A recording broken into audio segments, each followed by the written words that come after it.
and keep his armies? In his sleeveys. See, that one you could tell your wife. A horse walks into the bar. The bartender says, "Why the long face?" What do you call a fish with no eyes? I don't know.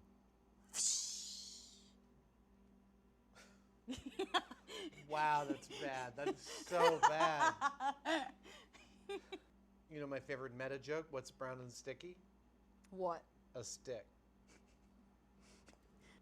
What's red and smells like blue paint? What? Red paint. She got Jamie giggling. Sorry, a guy wakes up after a long night drinking with his work buddies. He's totally hungover, but he notices that there's like a chocolate on his bedside table with a rose, a glass of water, and 2 aspirin. He takes the aspirin, drinks the water, feels a little better, goes downstairs. The house is immaculate, perfectly clean.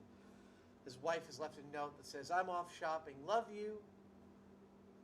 And his son is at the breakfast table, and he says, "What happened last night?" And the son says, "Oh, you came home at 3 a.m., threw up on the floor, broke the coffee table, and fell into bed covered in your own sick."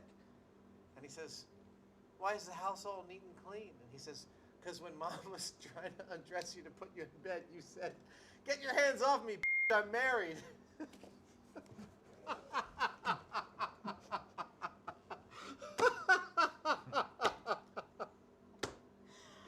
So 3 nuns were standing in line at the pearly gates, and you get 1 question before they'll let you in heaven. St. Peter's standing there, said 1 question. So he says to the first nun, "Who was the first man on earth?" And the nun says, "Oh, that's easy, it's Adam." So, not you. Yeah. So then the second nun comes up and he says, "Who's the first woman on earth?" And she says, "Oh, Eve." And then the third nun comes up and he says, "So what were the first words spoken on earth?" And she goes, "Ooh, that's a hard one." And poof, she was in heaven. So a Scotsman is walking down the road, and presently he gets tired and decides to take a nap, so he curls up under a tree by the side of the road and falls asleep. Why do you have an accent? Because it's part of the joke. And as he's lying there prone, a young bonny lass happens upon him. Boney?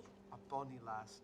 She sees him lying there prone and thinks it's time to discern whether or not the myth about what Scotsmen wear under their kilts is in fact true. So gingerly she tiptoes up to him and lifts his kilt and sees that he's wearing nothing. And in fact the myth is true. And so charmed is she by what she sees that she takes the ribbon from her hair and she ties it around him as an offering and goes on her way.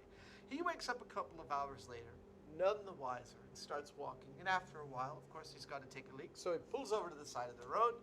He lifts his kilt, he looks down, and he sees the ribbon, and he says, "Ha! Well, I don't know where you've been, laddie, but I'm glad to see you won first prize."